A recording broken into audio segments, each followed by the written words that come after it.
Assalamualaikum warahmatullahi wabarakatuh. Halo teman-teman semua, kembali lagi di Ngabaro, ngabuburit bareng Bashiro, bareng aku, Aufa. Apa kabar nih teman-teman semua? Semoga selalu sehat dan tetap semangat dalam menjalani puasa di bulan Ramadan kali ini ya. Nah, di sini di sesi kali ini aku nggak sendirian nih. Kita akan ngobrol bareng sama Mbak Salwa. Halo teman-teman Bashiro. Mbak Salwa ini adalah salah satu santri di PPUI kami loh.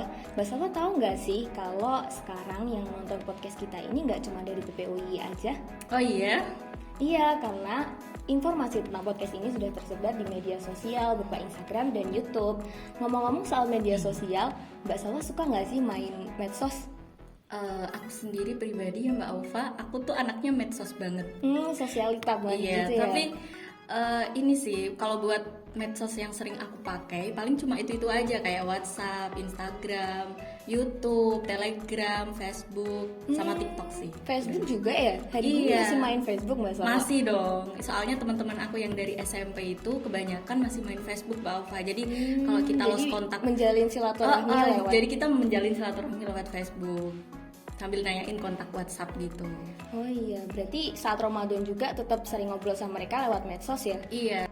Nggak bisa kita lepas dari medsos walaupun di bulan Ramadan nih. Jadi menurut Mbak Salwa bisa nggak sih kita ini memakai medsos sebagai sarana media buat ibadah biar Ramadannya kita lebih bermanfaat? Tentu saja bisa banget dong Mbak Aufa. Jadi apa aja nih yang bisa kita lakuin di media sosial? Kalau media sosial buat sarana ibadah sendiri ya, media sosial kan bisa digunakan untuk banyak aktivitas ya. Salah satunya itu ibadah.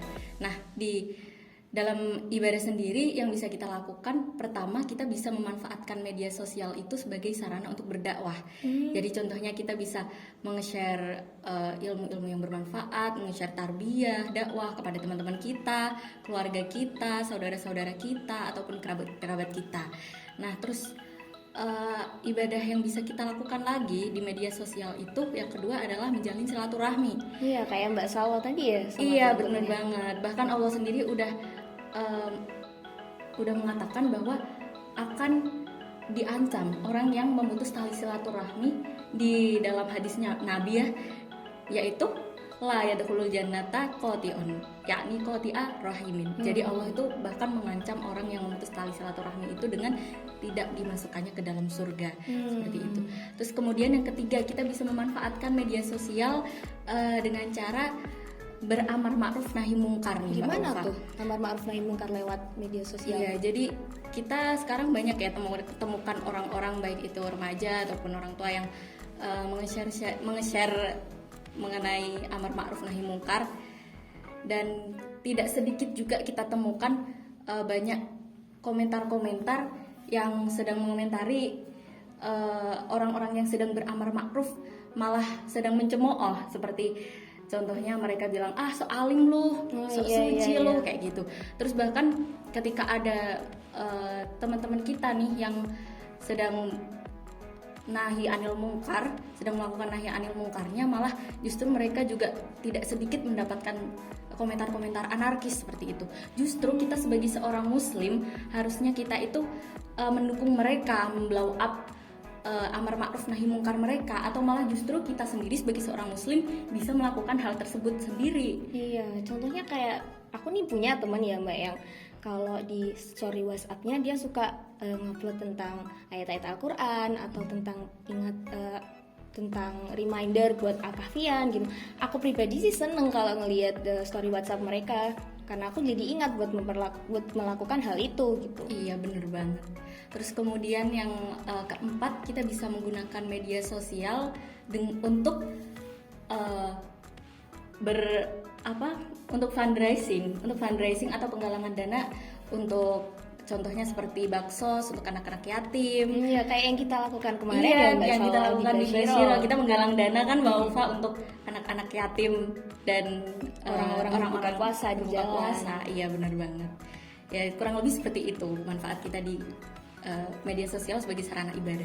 Oh iya, kalau aku penasaran nih, kalau misalnya Mbak Salwa main medsos kan biasanya ada tokoh atau public figure yang Mbak Salwa suka ya. Kalau yang tokoh itu menggunakan medsos untuk dakwah, ada nggak sih Mbak? Dan apa yang bisa kita tiru dari orang itu? Ada dong. Kalau sebenarnya ya public figure tuh banyak yang menggunakan media sosial sebagai media dakwah mereka kan. Tapi untuk yang paling favorit sendiri yang aku suka itu ada beberapa sih. Cuman yang paling favorit ada Husain Basyaiban, Dina Haura sama Hawaryun sih. Oh, banyak juga ya. Iya. Kalau untuk Husain Basyaiban sendiri kan beliau adalah ini ya keturunan Nabi Muhammad ya. Nah, Habib. ya pasti siapa sih yang nggak tahu Husain Basyaiban? Iya, Mbak siapa? Ova juga pasti tahu Tahu dong. dong. Tahu. Ya beliau ini adalah seorang kreator TikTok, Instagram, Telegram, juga sering live di aplikasi namanya GoPlay. Nah, kemudian Husain Basyaiban ini aku ingat kata-kata Husain Basyaiban bahwa kalau kita mau memperjuangkan agama Allah, kalau kita mau menyebarkan kebaikan, itu kita tidak harus menjadi kiai terlebih dahulu, kita tidak harus menjadi penceramah terlebih dahulu. Gimana tuh kalau orang-orang Justru- biasa kayak kita? Iya, justru kita malah bisa menyesuaikannya dengan passion kita, dengan kemampuan yang kita miliki seperti itu. Terus Berarti kalau aku suka nulis gitu, berarti aku berdakwah lewat tulisanku. iya benar banget.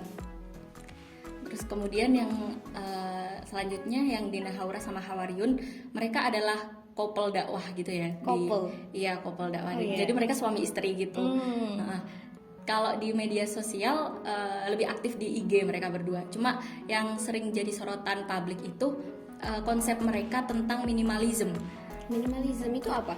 Iya, jadi konsep tentang mudahnya tentang kesederhanaan seperti itu. Iya, dan Allah sendiri sudah berfirman ya dalam surat Al-An'am ayat 141. Di situ ada kata la tusrifu, jangan berlebih-lebihan. Nah, innahu la yuhibbul musrifin, bahwa Allah itu tidak suka berlebih-lebihan. Jadi konsep yang digunakan Dina Haura sama Hawaryun ini sudah merupakan apa ya, suatu ajaran dalam Islam lah seperti itu.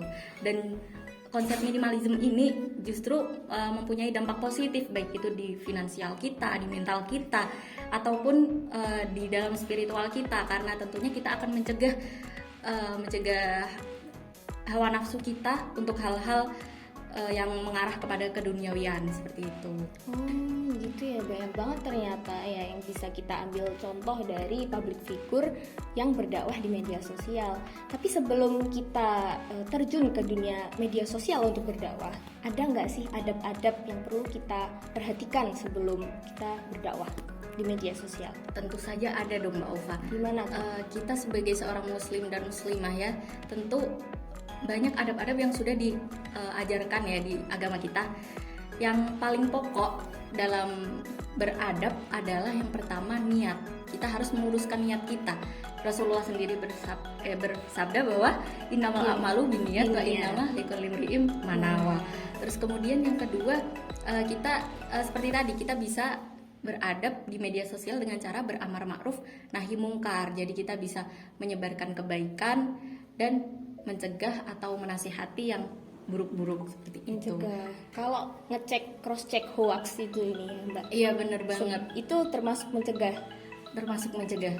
Soalnya kita harus mengecek suatu berita yang kita terima terlebih dahulu biar bisa meminimalisir yang namanya fitnah, juga kebohongan yang akan nantinya akan merebak di dunia maya. Iya. Ada lagi Mbak Ova adab untuk bermedsos ya. Iya. Yang ketiga adalah kita nggak boleh yang namanya mengumbar kebencian. Ya, jadi seperti tadi kita harus cross check dulu berita itu hoax atau enggak. Dan kalaupun ada orang yang tidak sejalan dengan agama Islam, kita bisa menasihatinya dengan baik-baik atau dengan secara pribadi gitu ya, secara empat mata atau gimana gitu. Terus yang keempat dalam beradab di media sosial itu kita bisa memanfaatkan waktu dengan sebaik mungkin. Jadi kita kalau kita di media sosial itu ya kan biasanya sampai lupa waktu. Nah, kita jangan sampai itu lupa waktu dan kita memanfaatkan media sosial itu sebaik mungkin. Jadi waktu yang kita gunakan di media sosial itu tidak mempengaruhi ibadah kita, nggak mengundur-undur waktu sholat dan lain sebagainya. Jadi teman-teman kita bisa nih di media sosial bersilaturahim, menyebarkan berita-berita baik dan amar ma'ruf nahi mungkar. Banyak banget yang bisa kita lakukan, tapi sebelum kita melakukannya kita harus punya ilmunya, punya adabnya dulu ya gitu ya Mbak Salwa ya. Iya benar banget. gimana nih teman-teman? Udah terinspirasi belum mau menyebarkan apa di story WhatsApp habis ini? Udah ya, pasti udah. Nah, makasih banget nih Mbak Salwa buat hari ini udah nemenin aku dan teman-teman Ngabaro di sini. Ya, makasih juga Mbak Ova udah mengundang saya di sini. Ya teman-teman, mungkin sudah dulu ya hari ini. Kita akan kembali lagi di podcast berikutnya besok. Sampai jumpa. Sekian, wassalamualaikum warahmatullahi wabarakatuh.